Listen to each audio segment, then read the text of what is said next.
survival time for India. But it's a situation they've been in before. It's a situation they won from in the 2007 ICC World T20. Survival time. Will India beat the West Indies? That's a question that every Indian with an American accent here has been asking me. And there are many of those. They've all flown in from there, all look Indian, all have a little, actually they have degrees of twang in them, but some of them hardcore American accents and saying, will India win? Let me tell you one thing, if India cannot beat the West Indies, then India cannot win the T20 World Championship, because West Indies is not the toughest side in the world. They've got problems of their own.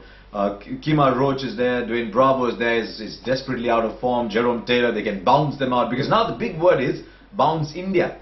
The question though is, and this is something that a lot of people must understand, to bounce a team out, you need to have bowlers who can bowl that consistently. Dirk Nannes was good, Sean Tate was good, Mitchell Johnson was good. I'm not sure that Roach, Taylor, Bravo, purely as fast bowlers are in that league yet. Also, don't forget India will be waiting for it, which may be good, which may be bad as well. But India have to beat the West Indies and ideally bat first and beat them by a big margin. A lot of teams in this tournament are winning the toss and winning games. Batting second is turning out to be very difficult. But India's ideal prescription is win the toss, bat first. So who should India play?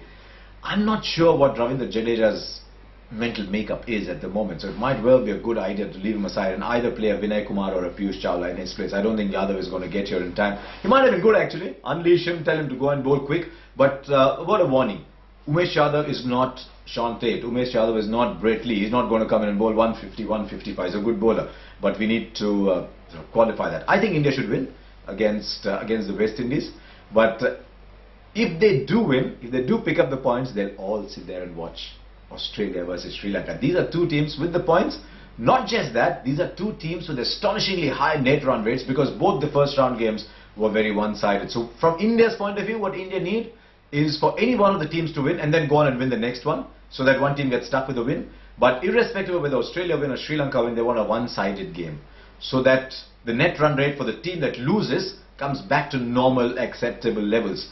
But it's typical Indian, isn't it? We're all Indian. It's typical Indian thing to keep looking at a scenario, imagining things, saying if this happens and then that happens and then something else happens and if that net run rate happens, then maybe we have a chance. So I think Indian fans, India have got to beat West Indies. I think India is a quality side, at least as far as this game is concerned.